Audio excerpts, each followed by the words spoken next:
Tak fordi I dukkede op her. Det er en af de allerførste gange, at vi viser The Reward, Tales of Lithium. Som I nok ved, så blev den første The Reward lavet for 2 år siden på The Animation Workshop i Viborg. Og siden da så fik vi en Kickstarter på, hvor vi fik rigtig mange på nettet til at gerne vil se videre på det her univers. Nu kommer jeg til at vise den første The Reward, efterfulgt af 2'eren Tales of Lithium. Så det bliver 30 minutters film i alt, og efter det så dykker vi ned i universet, hvor vi fortæller om, hvad der kommer til at ske i serien, fordi Tales of Lithium er en pilot til mange flere afsnit. Okay, men jeg håber I kommer til at nyde det, og først er det The Reward, og så Tales of Lithium. Enjoy!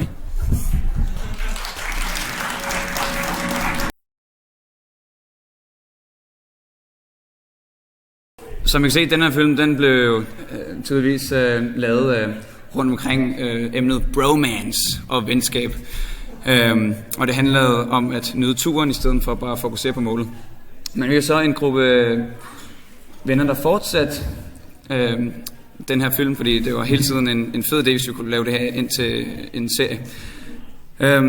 Piloten, den spejlede så lidt mere den proces, vi var igennem efter filmen, så den her film handler meget om venskab og de her 2 dudes, Victor og Wilhelm, som der også er nogle af hovedpersonerne i serien. Men de næste karakterer, vi har lavet, Amaranth og Alethrion, det foregår 100 år før den her historie. Og det er dem, som der sådan er de originale skabere af skattekortet, som vi kommer til at se. Og det handlede meget mere om grådighed og kærlighed. Så nu prøver vi den næste film med en lidt mere mørk tone, og jeg håber, I kan lide den. Det er første gang, den bliver vist i god kvalitet for et helt specielt publikum, fordi at den rigtig store internetpremiere kommer først om en uge eller halvanden. Så enjoy! Okay, but maybe some of the team members could come up here as well. Animators and role-playing system creators and... Okay, so... Nu snakker jeg lige engelsk. Det er fordi, hver gang vi har vist filmen, så plejer det at være med et publikum, som ikke kun er fra Danmark. Så ideen med den her pilot her, er, at vi får fortalt forhistorien til, hvordan mappet ligesom bliver lavet. Og vi får at vide, hvad det er i den her kiste, som er grådigheden pakket ned i sådan en demigud, som er skabt af Alethrion. Og selvfølgelig, hvis der er nogen, der får fundet den her kiste om bag spejlet, og får åbnet den, så er det ikke guld og grøn skov, men det her helt vildt magtfulde væsen, som ligger dernede, som kan ryge ind i folk. Men det vi så prøver på nu, det er at få lavet den her serie til en virkelighed, og der er 6 flere afsnit. Den er bygget sådan, at hver afsnit, der følger vi nye karakterer, men alle de andre karakterer er en del af universet også, så de krydser over hinanden. Men ja, det blev en mulighed det her på grund af Kickstarter. Og når den her kommer ud, så kører vi nok en kampagne til sammen med nogle broadcaster og nogle forskellige ting. Men hvis I har nogle spørgsmål eller noget, det kan være alt lige fra til universet, karaktererne, historien, hvorfor. Så jeg kan ikke rigtig se folk, men så prøv lige at råbe op. Først kan jeg i hvert fald sige, at her har jeg præsenterer lige folk, der sidder op. Karen, hun har været med på den originale film til at lave stort set det hele ud over animation på vores historiehold og på baggrunden. Og så har hun også lavet Art of bogen, som vi har nogle stykker tilbage fra den første film. Så har vi mig, jeg er instruktør og animator også over det hele på begge film. Så har vi Andreas, som er vores webdesigner, og så har han lavet rollespilsystemet sammen med mig, som der bliver, hvor vi tager det her univers og bygger det ind til, ligesom vi kender Dungeons and Dragons univers, som vi også skal snakke videre om. Og så har vi Camilla som animator på hovedsageligt den sidste film. Og vi har flere folk nede fra teamet her. Men ja, hernede. Der kommer lige en mikrofon her. Hvor lang tid gik der fra idégenerering til animation og de rent faktisk tegninger, der blev lavet? På anden film eller på første film? På anden film, den nye her. Tales of Letterman var en meget, meget speciel oplevelse, fordi den har været, jeg vil sige 2 år undervejs, men 1,5 år under produktion. Fordi efter Kickstarteren, der var vi også den kerne, 3 drenge, mig, Bo og Kenneth, som tog op i et sommerhus, og så sad vi i en lille jolle og skrev manuskriptet, og hjemme i et sommerhus, der havde vi så post-it notes, og der sad vi faktisk en måned bare ikke at lede andet end fisk vi fangede og gulerødder. Og så kom vores holdkammerater og venner op og besøgte os, Simon som sidder dernede. Og det var faktisk der, hvor hele grundideen blev lavet. Siden da har vi så lavet en hel masse concept art af en masse steder, som vi ikke engang brugte. Og fået bygget hele det univers op til resten af serien også. Men da vi så rigtig begyndte at lave produktion, det var da vi så fik New Danish Screen, som er en dansk fond med ind over os, som gik ind og sådan sagde, gå ind og lave det her godt, og så må vi nødt til ligesom at starte lidt forfra på det. Men så selve præproduktionen og den første del af filmen, det har vi nok brugt sådan on and off et år på, hvor vi også har været nødt til at tage nogle andre jobs ind, og så har vi brugt på selve produktionen et halvt år med al animationen og baggrunden. Fedt. Jeg har bare lige et enkelt lille spørgsmål ved siden af. Var det svært at få for eksempel artwork på baggrunde og natur og så videre til at fedte ind i figurerne, som nu også havde en stil fra etteren? Så jeg tror, jeg vil prøve at både pingpong lidt med Karen på den her, fordi vi har vores lead background artist hernede. Der var rigtig meget research, som vi også genbrugte fra etteren, hvor at vi prøvede at få den her episke baggrundsstemning malet, blandet sammen med de her meget fjollede, gakkede karakterdesigns, som var lidt mere stiliseret. Det som vi gjorde, var, at vi lagde linjer der, hvor karaktererne skulle være, men resten af billedet, der var det bare silhuetter. Jeg ved ikke, om du har en kommentar på det her? Jo, jeg ved ikke, om jeg kan få den her til at virke. Prøv at snakke ind. Hallo? Okay. Jeg skal bare for at uddybe lidt på det, Mikkel sagde. Vi besluttede i hver baggrund, altså der er altid en forgrund og en middelgrund og en baggrund på baggrund. Så vi fandt ud af, hvor karaktererne var i billedet, og så lagde vi linjer med en bestemt linjetykkelse, der passede til karaktererne, så de ligesom kom til at passe til de ellers meget maleriske baggrunde. Så det var sådan, vi sådan lidt fik de 2 stile til at harmonere på den måde. I stort træk. Der er bare en spørgsmål hernede. Der er faktisk 2. Vi kan lige tage begge 2 i en røv. Måske ikke på samme tid. Ikke en røv heller. Hvilke andre universer har I samlet sådan rigtig meget inspiration fra, og hvorfor? Hvis I har nogle inspirationer til filmen? Ja. Altså udover Dungeons and Dragons og masser af bromance igennem vores... Det er jo rigtig meget vores team, som der har været hovedinspirationen, og det at arbejde sammen med vennerne har været det, som har drivet filmene. Men hvis det er sådan en inspiration i stil, så er det Fooly Cooly, FLCL, og det er Mind Game, og det er en fransk film, der hedder Les Lascars. Så er det hovedsageligt en fyr i baggrunden, der hedder Thomas Scholes. Og så selvfølgelig har vi taget rigtig mange klichéer, specielt den første film fra Ringenes Herre, Sam og Frodo, nogle af vores helt yndlings, fordi at det er bare et venskab, der bare lige tager det lidt længere. Og så, til nummer 2 film, der tog vi også rigtig meget reference i vores egen liv faktisk, hvad der foregik lige der. Vi arbejdede rigtig, rigtig meget, og kun gik op i at tegne, og for de her ting til at ske, og så kan det godt være, at vi ligesom tilsidesatte lidt vores parforhold. Så der var rigtig meget, hvor vi sådan lidt, nogle af os klarede den, nogle af os klarede den ikke, og så kastede vi det ind i en film. Ja. Ja. Ja. Men det er hovedsageligt nogle referencer, men jeg ved ikke, er der nogen af jer, som har nogle... Ja. Jeg ved ikke, om det var mig, der var dumt, der bare fløj over hovedet på. Men kan det passe, at... jeg ved ikke, om I har nævnt det før, men jeg bemærker lige, at Lethrons øjenbryn og overskæg, det lavede kryds. Ja. Ja, det er med vilje. Det er ham, der sidder på krydset. Så det var et sjovt designvalg, som kom lidt ud af et uheld. Kenneth, som er min co-instruktør og meget, meget designet af karaktererne.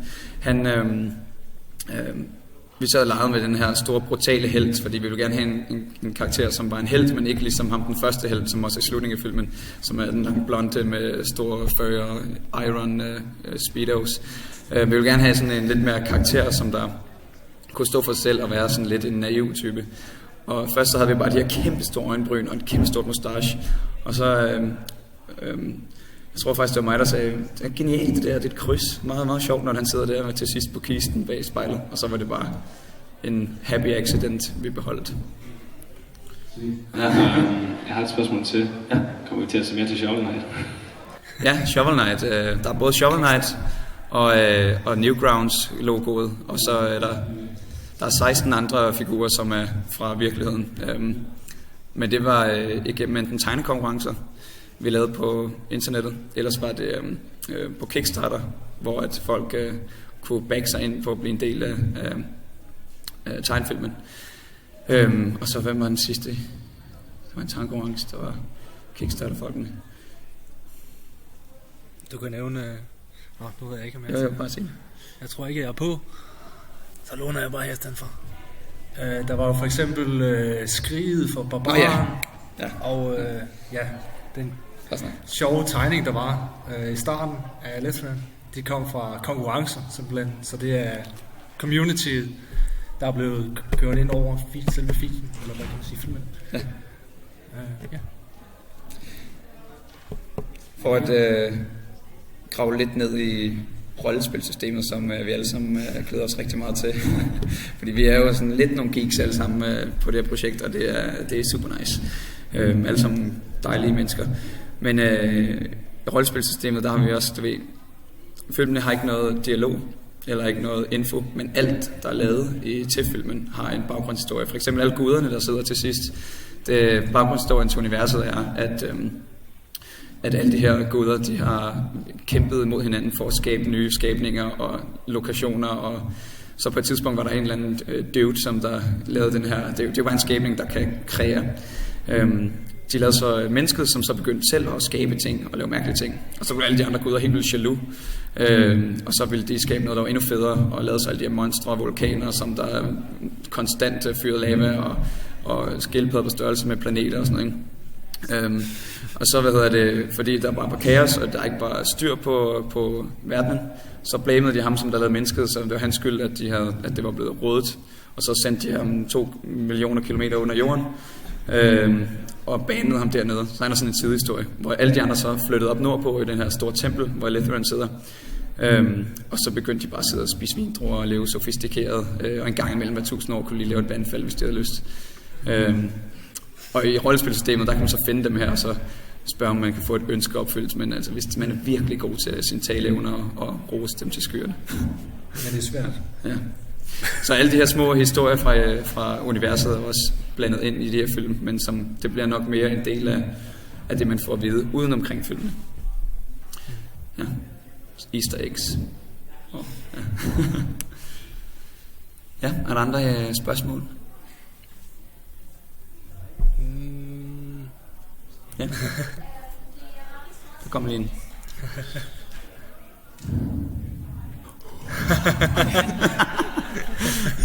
Jeg skal lige huske at trække vejret over.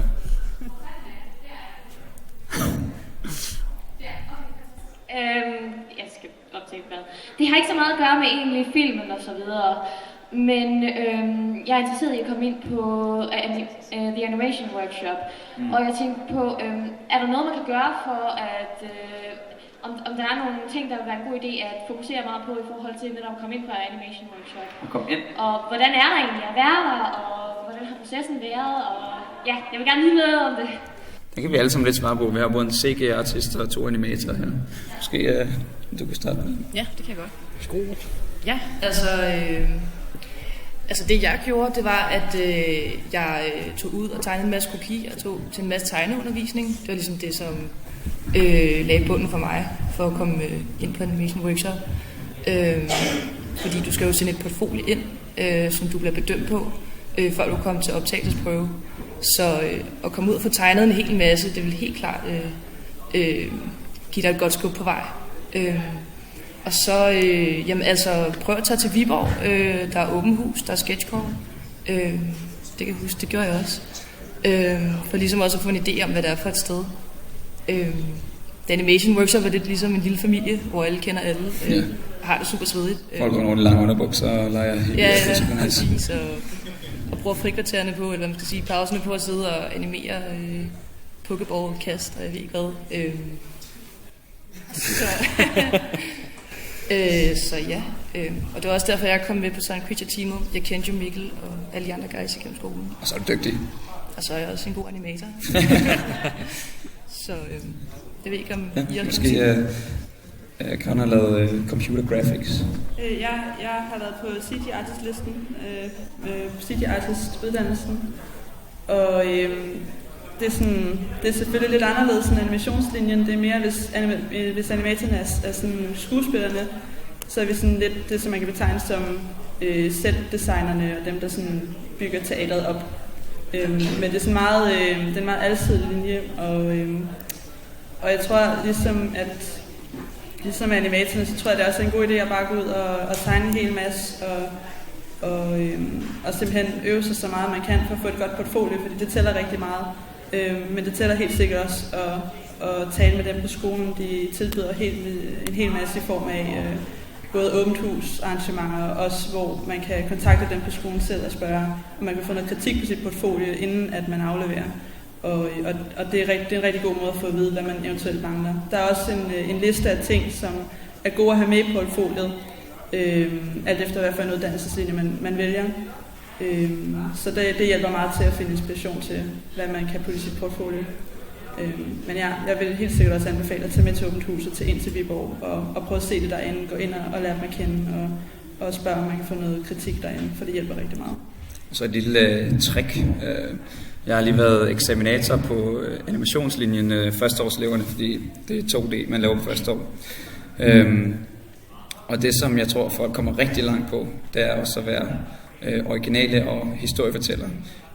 Hvis der kommer et showreel ind, som der følger det hele sådan på punkt og prikke, så tror jeg, man kommer over i den der kategori, som er den person er dygtig, men det ligner meget de her andre showreels også.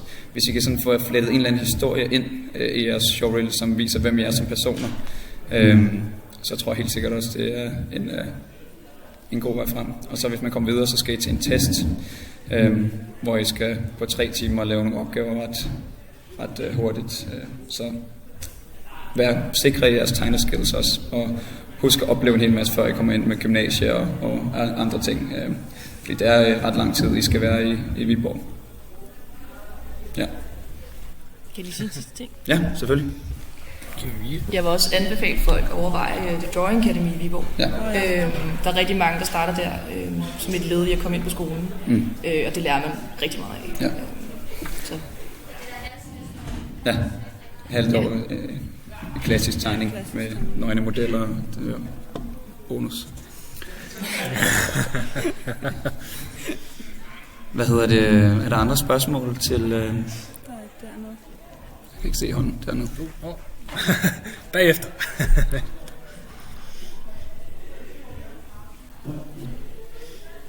Du sagde, det var CG Artist. Derovre. Hvad slags CG har man bidraget med til den her film, hvis noget? Altså nu er vores film 2D, og der er selvfølgelig, vi lærer både 2D og 3D. Meget af uddannelsen er overvejende 3D, hvor vi vi animerer sådan en lille smule, men vi bygger mest sets og laver karakterer og rigger dem i Maya. Så det er det program, vi bruger hovedsageligt der. Men på det her projekt, der vil jeg sige, at CG-mæssige ting, ud over at lave sådan baggrundsbilleder, her malede baggrundsbilleder, og så har jeg lavet meget, komp, hvor jeg har siddet der, hvor man sidder og sætter alle elementerne sammen af animation og baggrundsbilleder og sidder og laver farvekorrektion på dem og sådan noget. Så det er meget det.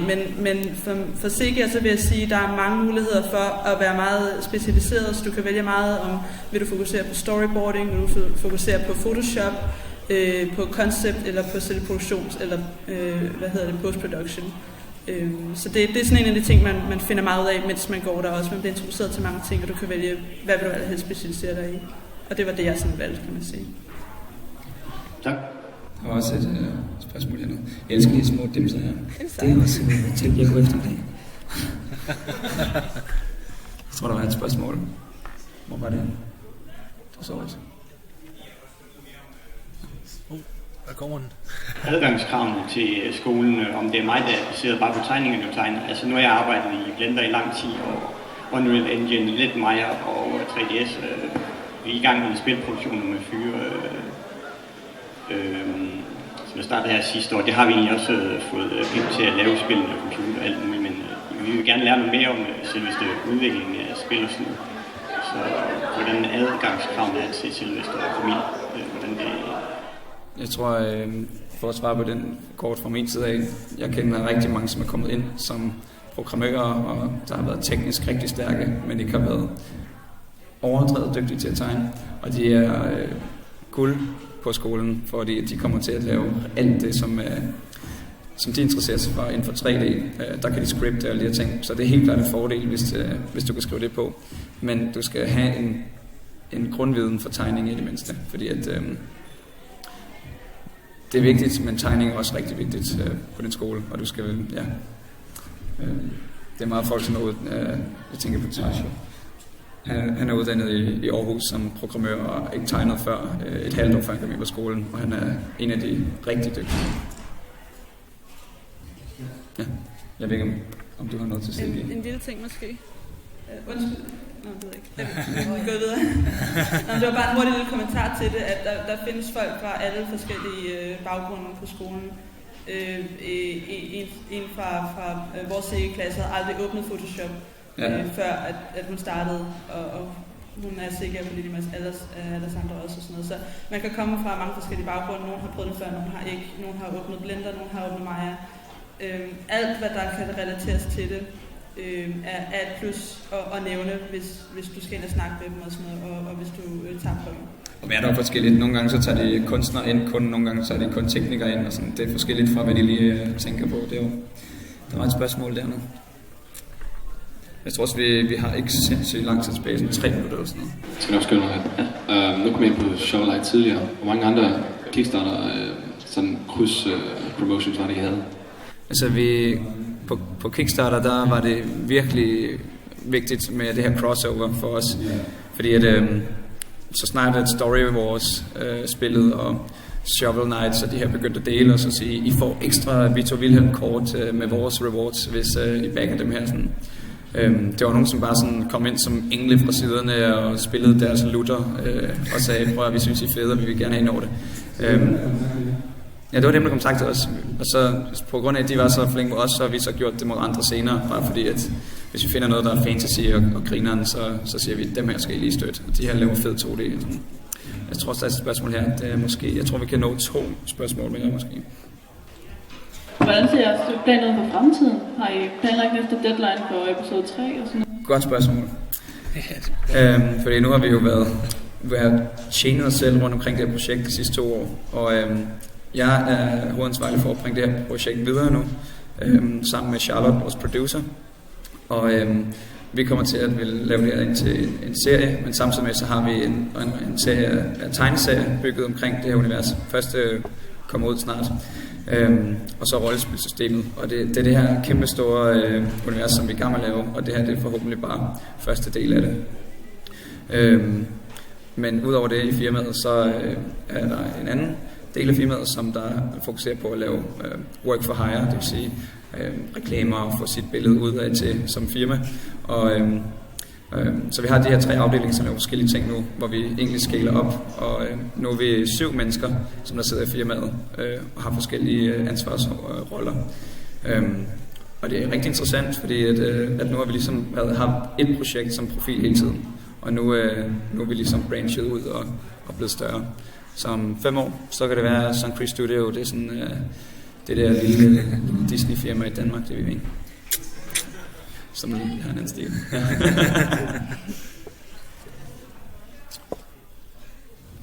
Ja, et spørgsmål til jer, så tror jeg, vi bliver nødt til at lukke ned, hvis der er nogen, der sidder virkelig inde og tænker, skal jeg, så er det nu. Der er et dernede. Der er helt dernede. Og så tusind tak, fordi I kommer. Det er en forlængelse af de her skolespørgsmål her. Det er, at for eksempel på min uddannelse, der finder man først lidt ud af, hvad det er, man skal med den her uddannelse, når man først kommer på den. Og så tænker jeg, med jeres uddannelse og jeres skole, finder man først lidt ud af, hvad skal jeg med den her uddannelse bagefter? Skal vi slå os sammen og lave en gruppe, som I har gjort, eller skal jeg på et større firma, eller hvad skal man gøre? Jeg tror, de fleste starter med, jeg startede for noget så basalt som bare, jeg ville gerne lære at tegne helt vildt mange tegninger, så jeg kunne vende karaktererne rundt, så jeg kunne lave min tegneserie. Det var sådan udgangspunktet, da jeg startede. Men der er rigtig mange, som kommer ind med selvfølgelig startdrøm om det, som de kender, som start på Disney og komme ud og være concept artist og Blizzard og alle de her ting. Men jo mere man kommer ud i industrien og arbejder med mennesker, så tror jeg mere og mere, man finder ud af, hvad for en type man er. Og for os, der har lavet det her projekt, der kan vi godt lide at arbejde lidt mere småt i et team, hvor man kan få lov til at have noget at sige. Så som team, der sidder vi alle sammen og arbejder meget tæt. Og det er den måde, som jeg personligt bedst kan lide at arbejde på. Men jeg har mange andre venner, som der så er dem, vi kalder animationssigøjnere, som rejser fra verdensdel til verdensdel på de her kæmpe store firmaer og tjener masser af penge på det. Men det afhænger rigtig meget af, hvad du på din uddannelse finder ud af dig, og så specialiserer dig for. Tak, tusind tak. Værsgo. Tak fordi I kom, og jeg håber, I nød filmen. Forhåbentlig så får I den at se igen, når den kommer ud her. Tak.